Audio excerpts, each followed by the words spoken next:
Stars on Air. Stars on Air. The Celebrity Talk Show. With RJ Tushara.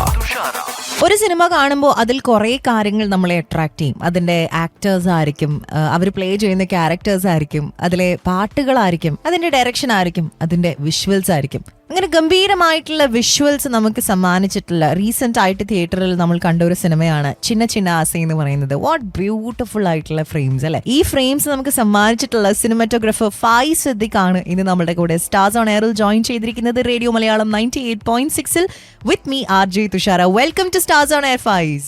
Thank you so much. ഇപ്പൊ ഏറ്റവും വലിയ വിശേഷം എന്ന് പറയുന്നത് ചിന്ന ചിന്ന ആസ എന്ന ഈ ഒരു സിനിമ തന്നെയാണ്. ഈ ഒരു സിനിമയിലേക്ക് ഫായിസ് വന്നതിനെ കുറിച്ച് തന്നെ പറഞ്ഞു തുടങ്ങിയാലോ നമുക്ക്? തീർച്ചയായും കാരണം വെച്ച് കഴിഞ്ഞാൽ ഞാൻ ഓൾറെഡി ഒരു തമിഴ് മൂവി ഓൾമോസ്റ്റ് ഞാൻ കമ്മിറ്റ് ചെയ്തു എന്നുള്ള രീതിയിൽ നിൽക്കുന്ന സമയത്താണ് വർഷ എൻ്റെ അടുത്ത് ഈ കഥ പറയുന്നത്. സോ ഫസ്റ്റ് തന്നെ വർഷ കഥ പറയുമ്പോൾ തന്നെ ഞാൻ അതിൽ ആക്ച്വലി ഇന്നായിരുന്നു. പക്ഷേ മനസ്സുകൊണ്ട് ഇന്നായ മാത്രം കാര്യമില്ലല്ലോ. അപ്പം ഞാൻ ഈ പറയുന്ന സംസാരത്തിൽ എനിക്ക് കുറച്ചുകൂടി ക്ലാരിറ്റി വന്നു. അപ്പൊ ഞാൻ പറഞ്ഞു, ഈ പറയുന്ന ഇന്ദ്രൻ ചേട്ടൻ മധുബാല എന്ന് പറയുന്ന കോംബോ, സോ ഇന്നേ വരെ ആരും പരീക്ഷിക്കാത്തൊരു കോംബോ ആണത്. So fine. അപ്പൊ ഞാൻ നോക്കുമ്പോഴേക്കും അത് ലൊക്കേഷൻ എന്ന് പറയുന്നത് വാരണാസിയാണ്. സോ വാരണാസി ലൊക്കേഷൻ ആയിട്ടുള്ള ഒരു മുഴുനീള മലയാള പടം ഇതുവരെ വന്നിട്ടില്ല.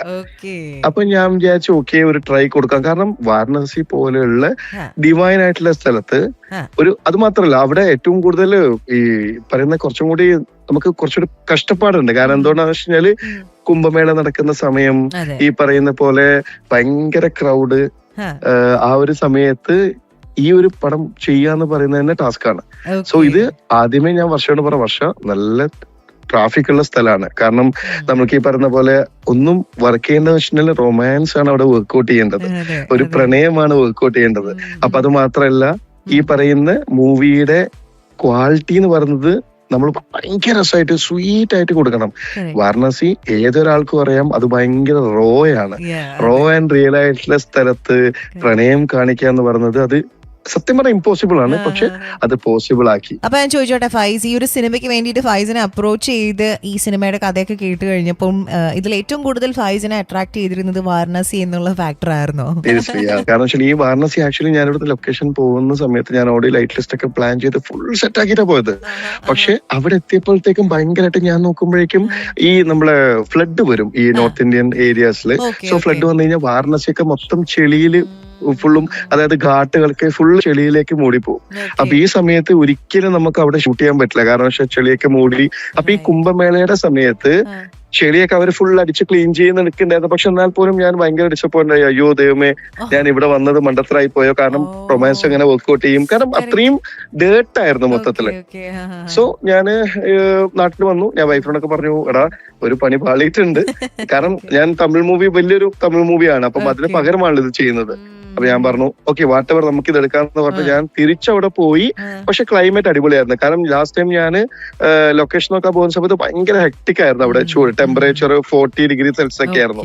പക്ഷെ ഞാൻ ഇപ്രാവശ്യം ലൊക്കേഷൻ നോക്കാൻ വേണ്ടി ഷൂട്ടിന് പോയ സമയത്ത് 9 ഡിഗ്രി സെൽഷ്യസ് ആയി. ഞാൻ ഭയങ്കര ഹാപ്പി ആയിരുന്നു. പിന്നെ അത് മാത്രമല്ല ഈ പറയുന്ന പക്ഷെ എന്നിരുന്നാൽ പോലും ഞാനൊരു 3 ഡേയ്സ് ഷൂട്ട് സ്റ്റാർട്ട് ചെയ്ത് 3 ഡേയ്സ് ആകുമ്പോഴേക്കും എനിക്കിത് എങ്ങനെയും വർക്ക്ഔട്ട് ആവുന്നില്ല. കാരണം വാരണാസിയെ അടിപൊളിയായിട്ട് കാണിക്കണം എന്ന് വിചാരിച്ചു എനിക്ക് റിയൽ റോ ആയിട്ടുള്ള ഫുട്ടേജ് മൊത്തം വരുന്നു. അപ്പൊ ഞാൻ എന്താക്കി, ഞാന് ഒരു ദിവസം 9:30 ഷൂട്ട് കഴിയാണ്. ഷൂട്ട് കഴിയുന്ന സമയത്ത് ഞാൻ എന്താക്കി നേരെ വീട്ടിലേക്ക് വന്നു.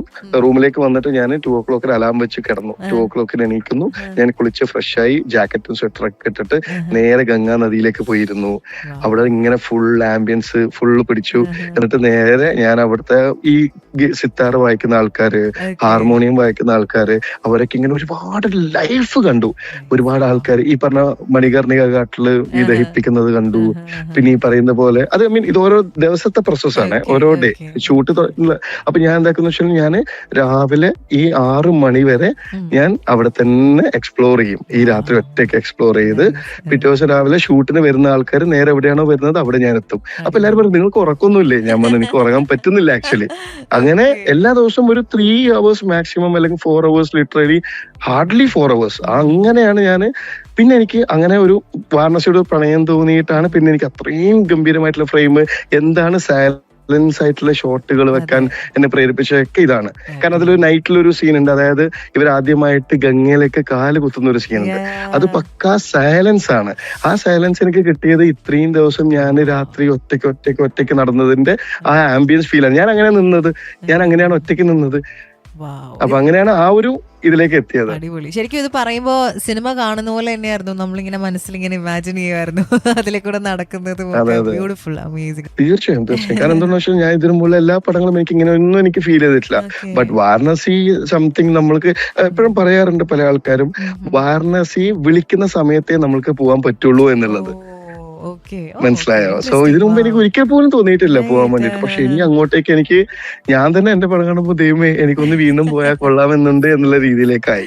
ചിന്ന ആശയെന്ന ഈ ഒരു സിനിമ ഇപ്പൊ ഒരു നമ്മളെ കേട്ടുകൊണ്ടിരിക്കുന്ന പ്രേക്ഷകരുടെ അടുത്ത് പറയാൻ വേണ്ടിയിട്ട്, like those who haven't already watch തിയേറ്ററിൽ പോയി കാണാത്തവർക്ക് വേണ്ടിയിട്ട് ഒരു 3 റീസൺസിൽ ചുരുക്കി പറയാൻ പറ്റുവാണെന്നുണ്ടെങ്കിൽ what are the 3 reasons to definitely watch Chinna Aasa in theatre? കാരണം ഇപ്പോഴത്തെ പ്രണയം, അതായത് ഇപ്പൊ നമ്മൾ ജെൻസി വൈബിൽ കാണുന്ന പ്രണയം എല്ലായിടത്തും കേട്ടും കണ്ടു അറിഞ്ഞ് പ്രണയത്തിൽ നിന്നും ഒരുപാട് മാറിയിട്ട് നമ്മൾക്ക് എവിടേക്കോ മിസ്സായി പോയൊരു കാലഘട്ടം ഉണ്ടല്ലോ.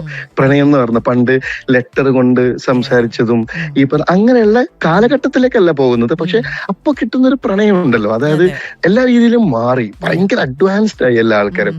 അതിൽ നിന്ന് മാറി ഒന്ന് സംസാരിക്കാൻ ഒരു മടിയുള്ള, ഒന്ന് പ്രണയിക്കാൻ, ഒന്ന് നോക്കാൻ മടിയുള്ള ഒരു കാലഘട്ടത്തിലുള്ള ഒരു പ്രണയത്തിന്റെ ഒരു ഫ്ലേവർ എൻറ്റയർലി ഈ പടത്തിനുണ്ട്. അപ്പൊ അതുകൊണ്ട് ആ ഒരു കാരണത്താൽ ഈ പടം കാണാൻ പറ്റും.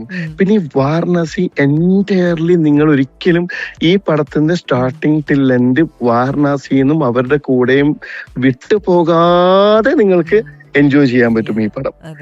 പിന്നെ തേർഡായിട്ട് ഇന്ദ്രൻ ചേട്ടന്റെയും മധുബാലയുടെയും ഇന്നേവരെ കാണാത്തൊരു മാജിക്കൽ കെമിസ്ട്രി ഈ പടത്തിൽ കാണാൻ പറ്റും. അത് എനിക്ക് തോന്നുന്നു നമ്മള് ഈ പറഞ്ഞ പോലെ പോസ്റ്റേഴ്സ് ഇറങ്ങിയപ്പോഴാണെങ്കിലും ട്രെയിലേഴ്സ്, സോങ്സ് ഒക്കെ ഇറങ്ങിയപ്പോഴും everyone were talking about ഈ ഒരു കോംബോ. How cute. നേരത്തെ പറഞ്ഞ പോലെ നമ്മൾ ഇമാജിൻ പോലും ചെയ്യാത്ത ഒരു കോംബോ ആണ്. And so cute. അത് നേരിട്ട് കണ്ടപ്പോൾ ഹൗ ഇസ് ഇറ്റ്, ലൈക്ക് അവിടെ ഈ പറഞ്ഞ പോലെ ഷൂട്ടിൽ ഉണ്ടായിട്ടുള്ള എന്തെങ്കിലും രസകരമായിട്ടുള്ള കഥകളൊക്കെ പറയാൻ പറ്റുമോ?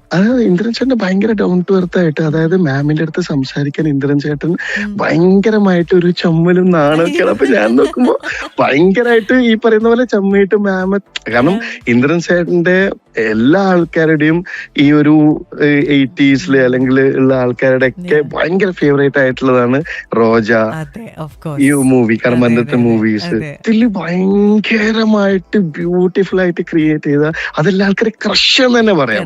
ഇന്ദ്രൻ ചേട്ടൻ എല്ലാ ആൾക്കാരുടെ ക്രഷ് നേരിട്ട് മുമ്പിൽ വന്ന് നിൽക്കുമ്പോൾ ഇന്ദ്രൻ ചേട്ടൻ ഒരു ചമ്മലും ചിരിയെ കാണുമ്പോൾ എനിക്കടക്കം നമുക്ക് ആ ക്രഷ് നമ്മൾ നിൽക്കല്ലേ. അപ്പൊ ഞാൻ ഇങ്ങനെ നോക്കാണ് മാം. അത് മാത്രല്ല മാമിന്റെ ഗുണം എന്ന് വെച്ചാൽ മാം ഇപ്പോഴും സ്റ്റിൽ ആ എനർജി കീപ്പ് ചെയ്ത് പോകുന്ന ആളാണ്. മധു റോക്സ്റ്റാർ എന്ന് പറഞ്ഞ തന്നെ ആ മധു റോക്സ്റ്റാർ എന്നാണ് ഇൻസ്റ്റ ഐ ഡി പോലും. അപ്പൊ നമ്മളിപ്പം ഷൂട്ടൊക്കെ കഴിഞ്ഞ് മാമിനെ ടാറ്റ ബൈ ബൈ പറഞ്ഞു വിട്ട് നമ്മൾ ബാക്കി കുറച്ച് ഇൻസേർട്ട് ഷോസ് എടുക്കാൻ വേണ്ടി പോകുമ്പോൾ ബാക്കിൽ നിന്ന് തോണിന്ന് എന്നൊക്കെ പറഞ്ഞു നോക്കുമ്പോണ്ടാവും തിരിഞ്ഞു നോക്കുമ്പോണ്ടാവും മാം അവിടുന്ന് ഫുൾ ഇൻസ്റ്റയില് റീലൊക്കെ ആയിട്ട് ഇങ്ങനെ നടക്കും. അപ്പൊ നോക്കുമ്പോഴത്തേക്ക് പടത്തില് വളരെ മിണ്ടാതെ നടക്കുന്ന ഒരു പാവം സ്ത്രീ ആയിട്ട് നടക്കുന്ന ഒരാള് ആ ഒരു ക്യാരക്ടർ ഇറങ്ങിക്കഴിഞ്ഞാൽ പിന്നെ പാട്ടും ബഹളമാണ്. അതാണ് ഞാൻ ഒരു ഇന്റർവ്യൂവിൽ കണ്ടിരുന്നു, ഈ പറഞ്ഞ പോലെ തന്നെ പറഞ്ഞ ആർട്ടിസ്റ്റുകൾ ബൈപോളാർ ആണ്. സത്യം. കാരണം അവരും ആ ക്യാരക്ടർ പിടിക്കാന്ന് പറഞ്ഞ സംഭവം അല്ലേ. കാരണം അവര് വീട്ടിൽ പോയിട്ട് അവർക്ക് നല്ലൊരു അമ്മയാവണം, ഭാര്യയാവണം, അല്ലെങ്കിൽ നല്ലൊരു ഫ്രണ്ട് ആവണം. പക്ഷെ അതൊന്നും നേരെ മറിച്ച് സിനിമയിലേക്ക് വരുമ്പോൾ ഈ ക്യാരക്ടറൊക്കെ മാറി നിൽക്കണം. എന്തോരം പല രീതിയിലും പ്രശ്നങ്ങളുണ്ടാവും, ടോർച്ചർ, പല മെന്റൽ പ്രഷറിലൂടെ പോകുന്ന ആൾക്കാരുണ്ടാവും. ബട്ട് അത് സ്ക്രീനിൽ കാണാൻ പാടില്ലല്ലോ. സോ അത് മാജിക് ആണ് ആക്ച്വലി. നേരത്തെ നമ്മള് മാജിക്കിനെ കുറിച്ച് പറഞ്ഞിട്ടുണ്ടായി, the magic of Varanasi, the beauty of Varanasi. മാജിക്കിനെ കുറിച്ച് പറയുമ്പോൾ again we have to come back to your frames. Like magical, like ഒരു ഈ പറഞ്ഞ പോലെ നമ്മളൊരു പെയിന്റിംഗ് ഒക്കെ കാണുന്നു പറഞ്ഞാൽ സോ മെനി പെർഫെക്റ്റ് ഫ്രെയിംസ്. നേരത്തെ പറഞ്ഞിരുന്നു കുറെ സമയം സ്പെൻഡ് ചെയ്തിരുന്നു ഓരോ സ്ഥലങ്ങളിലും before the shoot and all. അപ്പൊ ഈ മനസ്സിലൊരു മെന്റൽ മാപ്പ് വരച്ചിട്ടുണ്ടാവുമല്ലോ, അതേപടി തന്നെയാണോ അതോ ഷൂട്ടിലും ഫോളോ ചെയ്തിട്ടുണ്ടായിരുന്നത്? അതെ കാരണം വെച്ചാൽ ഫസ്റ്റ് തന്നെ ഞാൻ ആ ഒരു മാപ്പ് വരച്ചപ്പോ തന്നെ എന്റെ മനസ്സിൽ ഇത് റിയൽ ലൈറ്റിൽ ഷൂട്ട് ചെയ്യാന്നുള്ളതാണ്, നാച്ചുറൽ ലൈറ്റില് ഒരു രീതി. അതായത് എന്താണോ ഞാൻ രാത്രി കണ്ട വാരണാസി അത് തന്നെ ക്യാപ്ചർ ചെയ്യുക. അത് തന്നെയാണ് നിങ്ങൾ സിനിമയിലും കാണാൻ പറ്റുക. അതായത് 98% ഉള്ള മൂവി ഫുട്ടേജ് മൊത്തം റിയൽ നാച്ചുറൽ ലൈറ്റ്സിലാണ് ഷൂട്ട് ചെയ്തത്. ആകെ കുറച്ച് ഏരിയയിൽ മാത്രമാണ് എനിക്ക് അവിടെ ലൈറ്റ് ചെയ്തേ പറ്റൂ എന്നുള്ള രീതി. അതും 4 ആസ്ട്രാ ട്യൂബ് ഇൻ സെൻസ് മറ്റേ നമ്മുടെ ട്യൂബ്, വെറും ട്യൂബ് ലൈറ്റ് മാത്രം എക്സ്ട്രാ യൂസ് ചെയ്തു, അല്ലാതെ ഒന്നും പടത്തിൽ യൂസ് ചെയ്തിട്ടില്ല. സോ അതായത് Varanasi in its most roast form എന്ന് തന്നെ പറയാം അല്ലേ? അതെ റോ ആൻഡ് വെരി ബ്യൂട്ടിഫുൾ. സാധാരണ റോ നമ്മൾ ഏതൊരു വാരണാസി കാണിക്കുന്ന മൂവി എടുത്തു കഴിഞ്ഞാൽ നിങ്ങൾക്ക് അതിലെ റോ ഫ്ലേവർ കിട്ടും. പക്ഷെ ഇതിൽ ഞാൻ ആ റോ കട്ട് ചെയ്തിട്ട് ഭയങ്കര സിനിമാറ്റിക് ആണ്. പക്ഷെ എന്നാൽ പോലും അത് ഇൻ റിയൽ ആയിട്ടുള്ള സിനിമാറ്റിക്, ഒരു വേറെ വേർഡ് നമുക്ക് വേണമെങ്കിൽ പറയാം. ഇതിൽ ഏറ്റവും കൂടുതൽ ഞാൻ ചോദിച്ചിട്ട് ചാലഞ്ചിങ് ആയിട്ടുണ്ടായിരുന്ന ഒരു ഷോട്ട് അല്ലെങ്കിൽ ഒരു സീൻ ആസ് എ സിനിമാറ്റോഗ്രാഫർ ഏതായിരുന്നു? മോസ്റ്റ്ലി ചാലഞ്ചിങ് ആണ്. കാരണം വെച്ചാൽ ഇവർക്ക് ഈ പറയുന്ന പോലെ നമ്മുടെ അത്രയും ഞാൻ പറ്റില്ല, കുംഭമേള സമയത്ത് ആ ഒരു ഏരിയയില് അത് 2 കോടി ആൾക്കാർ ജനങ്ങളൊക്കെ അവിടെ ഏരിയയിൽ ഒരു ദിവസം ഇങ്ങനെ വന്നു പോകും. ഈ സമയത്ത് നമ്മൾക്ക് അത്രയും ക്രൗഡാണ്. അപ്പം ഇവര് 2 പേരും നടന്നു വരുന്ന ഷോട്ടിൽ ക്രൗഡ് ഉണ്ടാവും, പിന്നെ തിരിച്ചു വെക്കുമ്പോൾ ക്രൗഡ് ഉണ്ടാവില്ല, അങ്ങനെയൊക്കെ. അപ്പൊ ഞാൻ പറഞ്ഞു ഒരു കാര്യം ചെയ്യും, വർഷം നമ്മൾക്ക് ഇത് ഇങ്ങനെ മുന്നോട്ട് പോയാൽ നടക്കില്ല. അപ്പോൾ നമ്മൾ 2 പേരും പ്ലാൻ ചെയ്തു 2 സൈഡിൽ നിന്നും ബ്ലോക്ക് ചെയ്തിട്ട് ക്രൗഡ് ഇല്ലാതെ ഷൂട്ട് ചെയ്യാം. നോക്കുമ്പോഴേക്കും ഇപ്പം ഭയങ്കര ചാലഞ്ച് ആയിട്ടുള്ള എല്ലാരും ചോദിച്ചു, അല്ല നിങ്ങൾക്ക് എങ്ങനെ ഷൂട്ട് ചെയ്യാൻ പറ്റി ഇത്രയും ക്രൗഡ് ഇല്ലാത്തൊരു വാരണാസി എന്ന്. അത് ഭയങ്കര ഞാൻ പറഞ്ഞില്ല ഭയങ്കര ടാസ്ക് ആണ്. പക്ഷെ നമ്മുടെ ടീം വർക്ക് കാരണം എല്ലാവരും നമ്മുടെ ടീമിലെ ഈച്ച് ആൻഡ് എവ്രി വൺ അതിൽ ഹെൽപ്പ് ചെയ്തുകൊണ്ട് മാത്രമാണ് ആ മൂവി ഇങ്ങനെ ഒരു നമുക്ക് ഭയങ്കര സൈലന്റ് സൂത്തിങ് ആയിട്ടുള്ള ഒരു മൂവിയായി മാറിയത്. ഫായിസ് ശരിക്കും ഇതിന് മുൻപ് വർക്ക് ചെയ്തിട്ടുള്ള കുറച്ചധികം വണ്ടർഫുൾ ആയിട്ടുള്ള പ്രോജക്റ്റുകളുണ്ട്. ഇപ്പോൾ ഓപ്പറേഷൻ ജാവ ആയാലും ഇപ്പോൾ 1000 ബേബീസ് ആയാലും ഒക്കെ ഡെഫിനറ്റ്ലി ഫായിസ് എന്ന സിനിമാറ്റോഗ്രാഫറിന്റെ ലൈഫിൽ ഒരു വലിയ സ്പെഷ്യൽ ആയിട്ടുള്ള പ്ലേസ് തന്നെയാണ് ഹോൾഡ് ചെയ്യുന്നത്. ചിന്ന ആസൈനെ where do you place in this? Actually to my heart, bottom of my heart. കാരണം എന്തുകൊണ്ടാന്ന് വെച്ച് കഴിഞ്ഞാല് ബാക്കി എല്ലാ മൂവീസിലും എനിക്ക് ഭയങ്കര അപ്രിസിയേഷൻ കിട്ടിയത് കോൾസിലൂടെയാണ്, ഈ പറയുന്ന പോലെ മെസ്സേജസിലൂടെയാണ്. പക്ഷെ ഇതിൽ ഹഗ് ത്രൂ ആണ്. സോ എല്ലാരും വന്ന് എന്നെ കെട്ടിപ്പിടിച്ചോട്ടെ എന്ന് ചോദിക്കുമ്പോൾ ഞാൻ ആണോ ഓക്കെ. അപ്പൊ എല്ലാരും ഇമോഷൻ ഷെയർ ചെയ്യാണ്, മനസ്സിലായോ? അവർക്ക് ആ വാരണാസി എന്ന് പറഞ്ഞ ഒരു ഈ ത്രൂ ഔട്ട് ഫിലിമിലൂടെ അവരിലൂടെ കൊണ്ടുപോകാൻ പറ്റിയ, അവർക്ക് അതിലിരുന്നപ്പോ എല്ലാരും പറഞ്ഞത് വാരണാസിയില് അവരുടെ കൂടെ ഇരുന്ന് നടന്നു പോകാൻ പറ്റിയ ഒരു വിഷ്വലൈസേഷൻ ആയിരുന്നു എന്ന് പറയുമ്പോൾ എനിക്ക് അത് മാത്രമല്ല എനിക്ക് ഭയങ്കര ഹാപ്പി. വെച്ചാൽ ഒരിക്കലും ഫിലിം എന്തൂസിയാസ്റ്റ് അല്ലെങ്കിൽ ഈ പറഞ്ഞ പോലെ ഫിലിമിന്റെ ഈ ക്രിറ്റിക്സ് അല്ല അത് പറഞ്ഞത്, സാധാരണ ജനങ്ങൾ അടക്കം പറയുന്നതാണ്. എന്ത് ഭംഗിയാണ്. കാരണം ഞാൻ തിയേറ്റർ വിസിറ്റിന് പോയിട്ടില്ലായിരുന്നു, പക്ഷെ അവരെല്ലാരും പറഞ്ഞത് ഈ പറയുന്ന ഓരോ തിയേറ്ററും ചോദിക്കുകയാണ് ആരാണ് ഇതിന്റെ സിനിമാറ്റോഗ്രാഫർ. അപ്പൊ ഞാൻ പോയല്ലോ എടാ കൊള്ളാലോ പരിപാടി. കാരണം ആ സാധനമില്ല. കാരണം ബാക്കിയെന്ന് വെച്ചാൽ നമുക്ക് എല്ലാവരും വേണം അതിന്റെ വർക്ക് ഗംഭീരമായിട്ടുണ്ട്. പക്ഷെ ഇതുവരെ വിളിക്കാത്ത ആൾക്കാർ വരെ വിളിച്ചിട്ടാണ് ഗംഭീര വർക്കാണെന്ന് പറഞ്ഞത്. പക്ഷെ ഞാൻ എന്റെ ഒരു ഗട്ട് ഫീലിംഗ് ഉണ്ടായിരുന്നു എന്റെ one of my best work ആവും ഈ പടം എന്നുള്ളത് ഞാൻ ഈ പറയുന്ന സിനിമ ചെയ്യുന്നതിന് മുമ്പേ എനിക്ക് ഉണ്ടായിരുന്നു. അതുകൊണ്ട് ഞാൻ അതിനു വേണ്ടിയിട്ട് മാക്സിമം കഷ്ടപ്പെട്ടായിരുന്നു. ഈ ഒരു പ്രോജക്റ്റിനെ കുറിച്ച് നമ്മൾ സംസാരിച്ചു. ഇനി അപ്കമിംഗ് ആയിട്ടുള്ള അല്ലെങ്കിൽ കറന്റ്ലി വർക്ക് ചെയ്തുകൊണ്ടിരിക്കുന്ന പ്രോജക്റ്റുകളെ കുറിച്ചും കൂടെ സംസാരിച്ചു പോയാലോ നമുക്ക്? ഇപ്പൊ മെറി ബോയ്സ് ആണ്, മാജിക് ഫിലിംസ് പ്രൊഡ്യൂസ് ചെയ്യുന്ന മെറി ബോയ്സ് ആണ് ഇപ്പൊ ചെയ്തുകൊണ്ടിരിക്കുന്നത്. പിന്നെ 1000 ബേബീസിന്റെ സീസൺ 2 ഉണ്ട്. ഓപ്പറേഷൻ ജാവയുടെ സെക്കൻഡ് ഓപ്പറേഷൻ കംബോഡിയ ഉണ്ട് പൃഥ്വിരാജ് അഭിനയിക്കുന്നത്. So it's like Tharun Moorthy once again നമ്മള് ജോയിൻ ചെയ്യാണ്, നജീം കോയായിട്ട് ജോയിൻ ചെയ്യാണ്. നമ്മൾ തോന്നുന്നു എനിക്ക് 1000 ബേബീസിലാണ് നമ്മൾ ഇതിനു മുമ്പ് സംസാരിച്ചത്. എക്സാക്ട്ലി അത് എന്റെ അടുത്തൊരു ചോദ്യമായിരുന്നു, എന്നാണ് വരുന്നത്? നമ്മളിങ്ങനെ ഈഗർലി വെയിറ്റ് ചെയ്തിരിക്കുകയാണ്. It will take time, but ഏറ്റവും ബെസ്റ്റ് ആയിട്ട് തന്നെയാണ് വരിക ഉറപ്പായിട്ടും. അത് ബോത്ത് ഓപ്പറേഷൻ കംബോഡിയ ആവട്ടെ. കാരണം നമ്മള് എന്തായാലും നമ്മളൊരു ലെഗസി ഒരു ലെജൻഡറി സാധനം ക്രിയേറ്റ് ചെയ്ത് കഴിഞ്ഞു കഴിഞ്ഞാല് വീണ്ടും അത് സെക്കൻഡ് തുടരുന്നുണ്ടെങ്കിൽ അതിന് ഏറ്റവും ബെസ്റ്റ് പ്യൂറസ്റ്റ് ഫോമിലേ എടുക്കാൻ പറ്റുള്ളൂ. സോ അത് അത്രയും അടിപൊളിയായിട്ട് തന്നെ ദൈവം സഹായിക്കട്ടെ, ഏറ്റവും അടിപൊളിയായിട്ട് തന്നെ മാക്സിമം ജനങ്ങൾ അത്രയും മുൾമുനയിൽ എത്തിക്കാൻ പറ്റുന്ന രീതിയിൽ തന്നെ ചെയ്യാൻ ആഗ്രഹമുണ്ട്. ഉറപ്പായിട്ടും അങ്ങനെ തന്നെയാണ്. കാരണം എനിക്ക് തോന്നുന്നു സീസൺ 1 എസ്പെഷ്യലി 1000 ബേബീസിന് പറയുന്നത് സീസൺ 1 കഴിഞ്ഞ് I think when we spoke also അതിന്റെ ആദ്യത്തെ ചോദ്യം അതായിരുന്നു, എപ്പോഴാണ് അടുത്തത് വരുന്നത് എന്നുള്ളത്. അതുപോലെ എല്ലാവർക്കും ഉണ്ടായിരുന്ന ആ ചോദ്യം. ഇനി നമ്മൾ നേരെ പോകുന്നത് ആ ചെറിയ റാപ്പിഡ് ഫയർ റൗണ്ടിലേക്ക്. ഫായിസിന് ഒരു ഹൈപ്പോത്തറ്റിക്കൽ സിറ്റുവേഷൻ ആണ്, ഒരു സൂപ്പർ പവർ ഉണ്ടായിരുന്നുണ്ടെങ്കിൽ എന്ത് പവർ വേണം എന്നാണ് ആഗ്രഹം? ഞാനിപ്പോ ദുബായിൽ എന്റെ ഭാര്യയോട് അടിപൊളിയായിട്ട് ജീവിക്കും. ഓക്കെ. കാരണം ഇപ്പൊ അവള് ദുബായിലാണ്. Okay. സോ ഇറ്റ്സ് ലൈക്ക് നമ്മളിപ്പോ 2 മാസമൊക്കെ കണ്ടിട്ട്. സോ ഇറ്റ്സ് ലൈക്ക് ഞാൻ നേരെ ദുബായിൽ ഇപ്പൊ അവളുടെ കൂടെ ബീച്ചിലൊക്കെ ഇരുന്ന് ചില്ല് ചെയ്യുന്നുണ്ടാവും. Nice. അല്ലെങ്കിൽ ഡെസേർട്ടിൽ പോയിട്ട് നോർത്തേൺ ലൈറ്റ്സ് എല്ലാം കാണുന്നുണ്ട്. അടിപൊളി. അത്ര മതി, എനിക്ക് അതിന് കൂടുതൽ പവർ വേണ്ട. സ്വന്തം പേര് ഗൂഗിൾ ചെയ്ത് നോക്കിയിട്ടുണ്ടോ? അത് മാത്രമേ എല്ലാ ദിവസവും നോക്കാറുള്ളൂ. ഞാൻ സ്വന്തമായിട്ട് പ്രൊമോട്ട് ചെയ്യാറുണ്ട്. കാരണം ഞാൻ 1000 ബേബീസ് വരെ ഞാൻ സത്യം പറഞ്ഞ പ്രൊമോഷൻ ഇല്ലായിരുന്നു. ബട്ട് സത്യം പറഞ്ഞാൽ ഇപ്പം പ്രൊമോട്ട് ചെയ്താൽ മാത്രമേ നമ്മൾ എല്ലാ ആൾക്കാരും നമുക്ക് നമ്മൾ മാത്രമേ ഉള്ളൂ എന്നുള്ളത് മനസ്സിലായി തുടങ്ങി.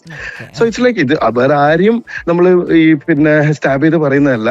ബട്ട് റിയലി നമ്മളെ സപ്പോർട്ട് ചെയ്തിട്ടില്ലെങ്കിൽ ഒരു കാര്യമില്ല എന്നുള്ളത് മനസ്സിലായി. കുറെ ആൾക്കാർ എന്നെ ഉപദേശിച്ചിട്ടുണ്ടായിരുന്നു, പക്ഷെ അന്നൊന്നും എനിക്ക് മനസ്സിലായില്ല. പക്ഷെ ഇപ്പൊ മനസ്സിലായി. കാരണം നമുക്കൊരു തിരിച്ചറിവാണല്ലോ എല്ലാം. ഉറപ്പായിട്ടും. Thank you. ആ ഒരു മെസ്സേജിന് നമുക്ക് എല്ലാവർക്കും അത്യാവശ്യം നമ്മൾ ഓർത്തു വെക്കേണ്ട ഒരു സാധനം തന്നെയാണ് അല്ലേ? പിന്നെ തീർച്ചയായും നമ്മുടെ മാക്സിമം നമ്മൾ സപ്പോർട്ട് ചെയ്യുക, ബൂസ്റ്റ് ചെയ്യുക. നമ്മൾ ആ ബൂസ്റ്റിംഗ് തന്നെ ഇങ്ങനെ മുന്നോട്ട് പോവുക. ഇപ്പൊ ഞാൻ തന്നെ എല്ലാ ആൾക്കാരോടും പണ്ടെന്ന് വെച്ച് കഴിഞ്ഞാൽ 1000 ബേബീസ് ലാൻഡ് ഞാൻ കണ്ടു എന്ന് പറഞ്ഞതിനാണ് ഞാൻ ഒരു ഹാപ്പിനെസ് കണ്ടത്. ഇപ്പൊ ഞാൻ എടാ നീ ആ പടം കണ്ടു എന്ന് പറഞ്ഞതിനാണ് ഞാനിപ്പോ ഹാപ്പിനെസ് കാണുന്നത്. സിനിമാറ്റോഗ്രഫിയിൽ ഫായിസിന്റെ പെർസ്പെക്റ്റീവ് കംപ്ലീറ്റ്ലി മാറ്റിയ ഒരു പടം ഏതായിരിക്കും? ഞാൻ ചെയ്ത പടമാണോ അല്ലെങ്കിൽ കണ്ടതിൽ ഈ അടുത്ത് കണ്ടതിൽ വെച്ചിട്ട് എനിക്ക് സിന്നേഴ്സ് എന്ന് പറഞ്ഞ മൂവി ഇപ്പൊ ഓൾറെഡി ഓസ്കാർ കിട്ടിയ മൂവി എന്റെ ഒരു പെർസ്പെക്റ്റീവ് മാറ്റി. കാരണം എന്താണെന്ന് വെച്ചാല് നോർമലി നമ്മൾ ഭയങ്കര സൂപ്പർ ഹീറോസും പരിപാടിയൊക്കെ കണ്ടുവരുന്നിടത്ത് ഭയങ്കര നാച്ചുറൽ ലൈറ്റിലേക്ക് പോലെ ഫീൽ ചെയ്യുന്ന ഒരുപാട് ലൈറ്റ്സ് ചെയ്തിട്ടുണ്ട്. പക്ഷെ എന്നിരുന്നാൽ പോലും അത് മാത്രമല്ല ഈ പറയുന്ന പോലെ നമ്മള് അത് ചെയ്ത കൊതിയാവുന്ന രീതിയിൽ എനിക്ക് ഭയങ്കരമായിട്ട് ഫീൽ ചെയ്തു. അതിൽ മറ്റേ ഡാൻസ് ഉണ്ടല്ലോ, മറ്റേ ലാസ്റ്റ് വാമ്പയറിന്റെ ഒരു ഡാൻസ് ഉണ്ടായിരുന്നല്ലോ അവരുടെ, അത് സിംഗിൾ ഷോട്ടിൽ ഇങ്ങനെ വരുന്ന സമയത്ത് മോനെ ഇത് കൊള്ളാം പരിപാടി ഇതാണ്. പിന്നെ ഒരു കാര്യമുണ്ട്, ഏത് മൂവി പുതിയതായിട്ട് കാണുമ്പോഴും അതിലെ ഏതെങ്കിലും ഒരു ഷോട്ട് നമ്മളെ ഹുക്ക് ചെയ്യും എവിടെയെങ്കിലും ആയിട്ട്. അത് എത്ര മോശം സിനിമാറ്റോഗ്രഫി ആവട്ടെ, അല്ലെങ്കിൽ മോശം എന്ന് പറഞ്ഞാൽ ഇല്ല, ഞാൻ പറഞ്ഞില്ലേ അത് സിറ്റുവേഷൻ ആയിരിക്കും. ഇപ്പം ഇന്ന് എനിക്ക് ഷൂട്ട് ചെയ്യേണ്ട സമയത്ത് മൊത്തം മഴയായിരുന്നു. സോ നമ്മൾ വെയിലത്ത് ഷൂട്ട് ചെയ്തത് മൊത്തം എനിക്ക് മഴയത്ത് ഷൂട്ട് ചെയ്യേണ്ടി വന്നു. കാരണം ഇനി അങ്ങോട്ട് വെയിലില്ല, ഇനി ജൂൺ ജൂലൈ മൊത്തം മഴയാണ്.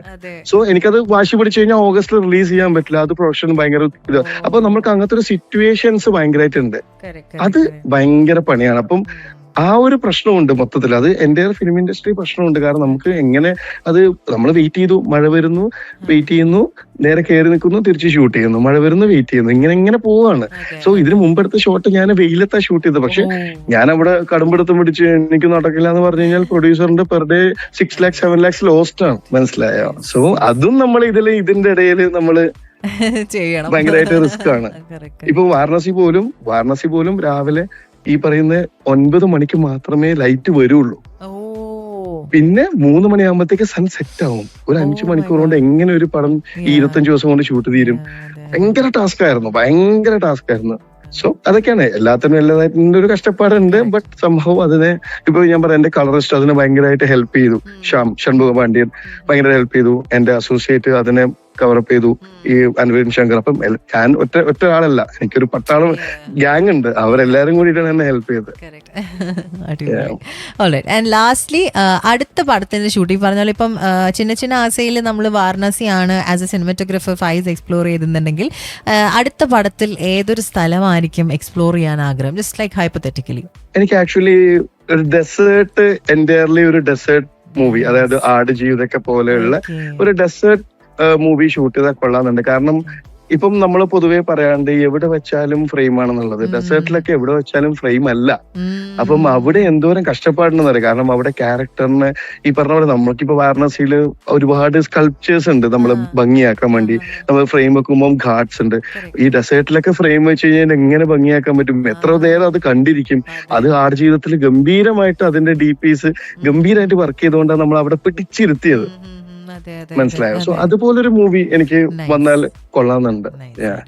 എന്തായാലും Faiz, thank you so much നമ്മുടെ കൂടെ ഇത്ര നേരം ജോയിൻ ചെയ്ത് കുറേയധികം വിശേഷങ്ങളൊക്കെ പറഞ്ഞു തന്നു. It was wonderful having you on the show. Thank you Faiz, thank you so much once again. എന്തായാലും അതോടുകൂടി ഈ ആഴ്ചത്തെ സ്റ്റാർസ് ഓൺ എയർ ഇവിടെ അവസാനിക്കുകയാണ്. ഇനി അടുത്ത ആഴ്ച മറ്റൊരു സെലിബ്രിറ്റിയും കുറേയധികം വിശേഷങ്ങളുമായി നമുക്ക് കേട്ടുമുട്ടാം. Stay tuned and keep listening to radio Malayalam 98.6 FM. കൂടെ ഉണ്ടായിരുന്നത് RJ തുഷാര.